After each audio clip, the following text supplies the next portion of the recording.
warahmatullahi wabarakatuh. Waalaikumsalam warahmatullahi wabarakatuh. Perkenalkan, nama saya Dika Hafla Triananda. Saya salah satu mahasiswa dari kampus IAIN Syekh Nurjati Cirebon, jurusan Komunikasi Penyiaran Islam. Belum lanjut, mungkin saya akan memperkenalkan terlebih dahulu Mbak Hana itu siapa dan alasan saya mewawancarai Mbak Hana terkait tema pada kali ini ya teman-teman. Yang pertama adalah Mbak Hana salah satu mahasiswi Universitas Pendidikan Indonesia yang mengambil prodi pendidikan sekolah dasar.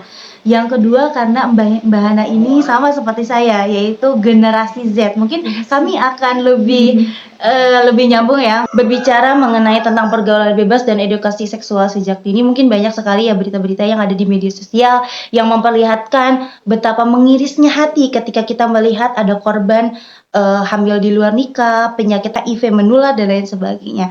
Nah, pada kali ini narasumber kita Mbak Hana, mungkin saya akan memberikan pertanyaan-pertanyaan mengulik tentang pergaulan bebas dan edukasi seksual sejak dini. Baik Mbak Hana, mungkin pertanyaan pertama, apakah Mbak Hana pernah mendengar di lingkungan atau misalnya di media sosial terkait tentang pergaulan bebas dan edukasi seksual sejak dini? Oke, baik Mbak Nanda. Tentu ya, saya selaku pengguna media sosial juga ya, internet ini tentu begitu banyak menyaksikan berita-berita di internet itu tentang pergaulan-pergaulan bebas yang dilakukan oleh remaja-remaja saat ini, Mbak Nanda. Nah, mungkin bisa saya kaitkan ke salah satu kasus HIV/AIDS yang semakin meningkat pada tahun 2022 ini. Terhitung dalam sebuah artikel berita yang saya baca itu, kasus HIV/AIDS itu hampir 1.000 lebih di remaja Indonesia pada tahun 2022 ini. Tentu sangat miris sekali ya Mbak Nanda, mengingat bahwa penyakit HIV/AIDS ini tentu sulit untuk disembuhkan ya Mbak Nanda. Tentunya hal ini merupakan salah satu akibat dari maraknya pergaulan bebas yang dilakukan oleh para remaja. Hal ini juga berkaitan dengan tentunya edukasi sosial yang dilakukan oleh orang-orang dewasa di sekitarnya ya, di sekitar para remaja itu. Tentu dengan ketika mereka tahu apa saja akibat dari pergaulan bebas, mereka mungkin akan bisa menghindarinya seperti itu. Jadi dari kasus ini tentu berhubungan sekali dengan edukasi sosial yang mana hal ini tentu ya berkaitan dengan edukasi seksual kepada para remaja ketika usia dini mereka ya.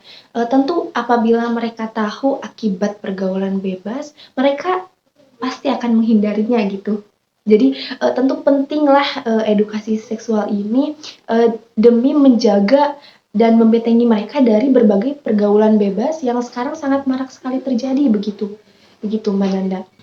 Baik, mungkin itu ya teman-teman yang bisa dijelaskan tadi oleh Mbak Hana, bahwasanya Mbak Hana itu sudah tahu karena banyak sekali artikel-artikel yang Mbak Hana baca atau di media-media sosial terkait tentang contohnya seperti tadi penyakit HIV karena penularan seks bebas atau bisa dibilang pergaulan bebas ya Mbak Hana. Betul. Nah, tadi terkait pemaparan yang Mbak Hana sampaikan, tanggapan Mbak Hana sebagai seorang generasi Z ini tuh bagaimana sih?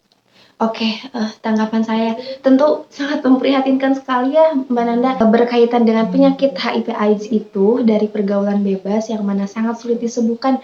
Bayangkan ya masa depan mereka seperti apa? Di pikiran mereka mungkin kehilangan kepercayaan dirinya, sudah tentu mereka juga mungkin bisa saja sampai diusir gitu oleh orang tuanya. Bisa jadi kan. Saya juga pernah melihat cuitan gitu dari seorang dokter di Twitter, katanya tuh ada beberapa pasien HIV itu anak-anak SMA.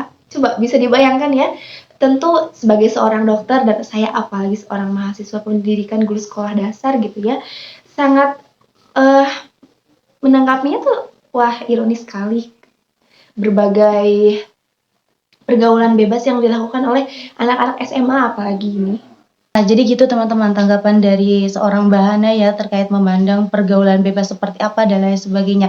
Dan kita tidak bisa dipungkiri juga bahwasannya korban hamil di luar nikah sebelum waktunya penyakit HIV itu kebanyakan itu lebih merugikan pihak wanita ya Mbak Hana betul ya. Sekali. Iya, jadi makanya untuk di luar sana itu sangat-sangat harus menjaga tidak terjerumus dalam kehidupan pergaulan bebas tersebut. Nah, gini Mbak Hana, ketika tadi sudah menanggapi, sudah tahu bahwasannya banyak berita-berita yang mengaitkan tentang pergaulan bebas dan lain sebagainya, apa nih temeng bagi Mbak Hana untuk menjaga diri agar tidak terjun dalam dunia pergaulan bebas, dan edukasi apa sih yang Mbak Hana sudah terapkan ke diri sendiri atau mungkin bahkan ke orang lain seperti itu? Oke, baik.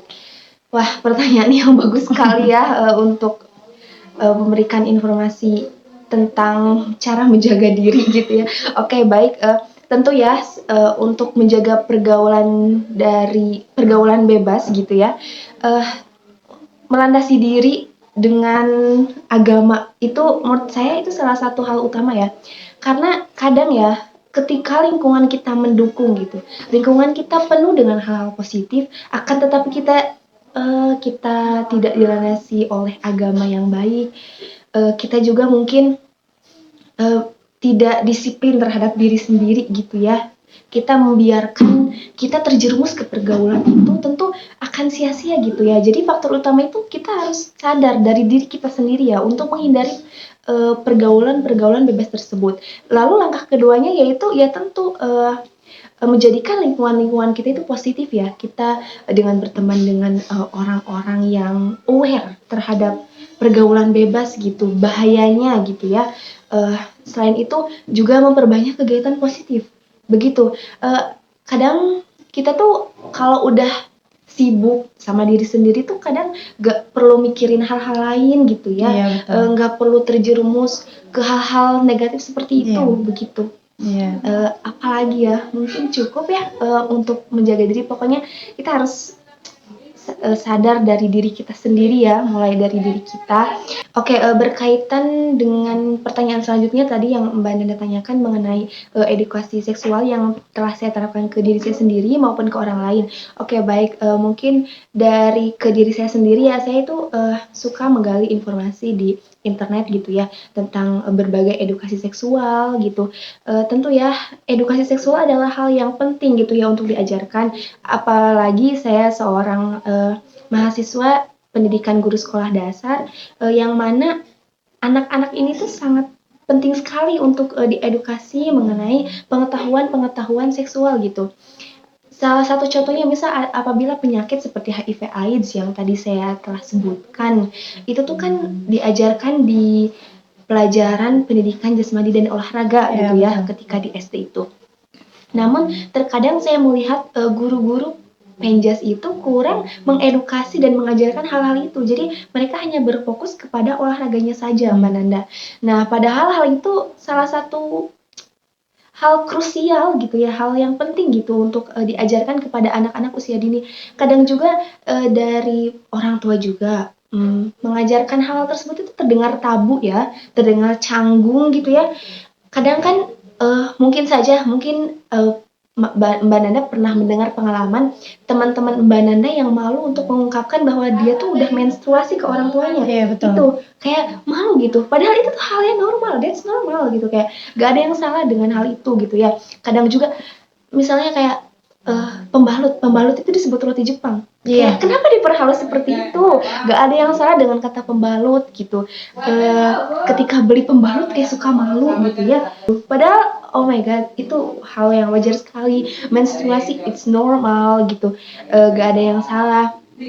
Terus juga pokoknya hal-hal tersebut itu memang sangat dianggap tabu gitu ya di lingkungan kita. Makanya peran orang tua dan peran sekolah gitu ya selaku pendidikan utama bagi anak itu ya harus sangat berkontribusi besar dalam mengedukasi seksual anak-anak gitu. Iya. Jadi begitu ya teman-teman, tips dan tipsnya tadi singgung tentang bagaimana menjaga diri agar tidak terjerumus dari pergaulan bebas. Terus juga tentang edukasi seksual sejak dini yang tadi menyinggung bahwasannya sebenarnya dunia pendidikan tuh harus lebih aware tentang edukasi seksual, terutama pada sekolah dasar ya, harus sejak dini ya Mbak Hana ya seharusnya. Iya, jadi saya rasa bahkan mungkin pendidikan seksual perlu diadakan gitu Perlu dalam diadakan. sebuah mata pelajaran gitu ya. Kurikulum Indonesia apakah mengharuskan, apakah tidak mau gitu menghadirkan hal itu? Ini aspirasi saya aja sih, begitu. Iya, jadi karena ini hal yang penting, maka tidak boleh disepelekan dan tidak ada salahnya apabila memang diadakan di sebuah mata pelajaran gitu. Enggak hanya dalam pendidikan jasmani dan olahraga, maksud saya seperti itu. Supaya guru-guru bisa lebih ini mengajarkannya dengan optimal gitu ya. Gitu. Baik, karena penting banget Iya, ya. seperti Edukasi seksual sejak dini itu sangat-sangat amat penting gitu untuk masa depan anak itu seperti Iya. apa. Untuk membentengi mereka juga, kalau mereka udah tahu ilmunya nih, mereka akan membatasi diri. Oh, Iya. kalau kayak gini tuh, ya nanti akibatnya Dia kayak tahu gini konsekuensinya gitu. ya, Mbak Hana ya. Iya, jadi anak-anak itu kadang kalau misal banyak dilarang tuh kan pasti kayak apa sih kok aku banyak Kepo. dilarang terus. Iya, Ada rasa malah kepo. Iya, Malah jadi dilakukan ya. gitu. Kalau mereka udah tahu sendiri, udah sadar akan akibatnya, mungkin kayak udah terbentengi sendiri Iya. lah dengan sendirinya gitu. Akan ada rasa takut juga Orang- ketika dia tahu bahwasannya itu adalah hal yang salah. Iya. Seperti itu ya, Mbak. Orang tua gak perlu keras kayak anak gak boleh keluar rumah, anak gak boleh berteman dengan orang-orang yang seharusnya mereka tuh banyak bersosialisasi, Betul. berinteraksi dengan orang-orang di luar sana untuk mengeksplor diri mereka. Betul Tapi sekali. gara-gara mungkin banyaknya kasus pergaulan bebas, orang tua malah mengekang anak-anaknya gitu. Padahal sebenarnya bukan itu. Bukan itu titik poinnya ya. Iya, bukan itu titik poinnya. Berarti mungkin maksud Mbak Hana itu ya adalah anak itu harus mencari sendiri Iya. akibatnya apa ketika mereka itu melakukan hal yang sebenarnya tidak boleh dilakukan sebenarnya. Betul, Jadi iya. tidak harus, mungkin sebenarnya orang tua juga harus ikut campur tangan terkait yang namanya Tidak bisa pergaulan lepas bebas. tangan, Iya, iya. tidak bisa lepas tangan dan lain sebagainya karena itu bentuk tanggung jawab dari orang tua Betul kepada sekali. anak ya. Iya. Cuman terkadang kita juga sebagai anak harus mengekspor sendiri agar terkadang ya anak-anak di luar sana itu kalau misalnya cuman perintah tentang kamu nggak boleh ini, kamu nggak boleh itu.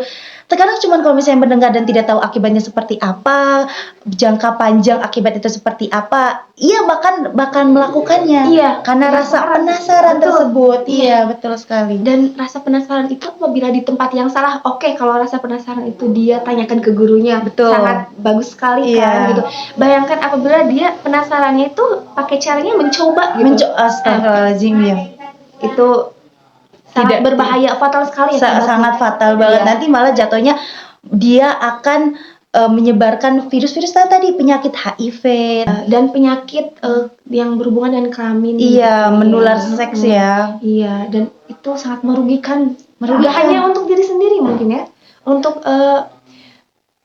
ya pasti yang rugi sih diri sendiri Iya, of sih yang course. paling besar gitu. Cuman kalau dibayangkan orang tuanya juga ya akan sesakit apa ya apabila anak kita terjerumus ke pergaulan bebas, itu sakit banget. Iya. Ketika melakukan hal yang sebenarnya itu tidak perlu dilakukan. Iya. Banyak yang tersakiti nantinya. Seperti itu. Mungkin cukup sih untuk Iya, jawaban dari baik. saya. Jadi itu ya teman-teman, terkadang kita tuh emang harus menjaga diri, membentengi diri kita supaya kita tidak terjerumus dalam pergaulan bebas tersebut gitu. Jadi tadi tips-tips dari Mbak Hana mungkin bisa membantu teman-teman yang di sini ya. Semoga bisa mengedukasi juga tentang bahwasannya penting loh edukasi seksual sejak dini dan jangan kalian malu tentang yang tadi disinggung oleh Mbak Hana dan lain sebagainya gitu ya. Jangan malu pokoknya kita sebagai wanita seperti itu. Mungkin cukup ya untuk wawancara pada hari ini ya Mbak Hana. Saya ucapkan terima kasih untuk Mbak Hana karena telah memberikan saya kesempatan untuk mewawancarai dengan tema pergaulan bebas dan edukasi seksual ini. Iya, suatu kehormatan juga bagi saya bisa diwawancarai oleh mahasiswi IAIN yang saya senang sekali gitu ya bisa berbagi banyak hal dengan Mbak Nanda. Baik. Sebelum saya menutup wawancara pada kali ini, mungkin saya mohon maaf jika tidak terdengar suara karena kebisingan.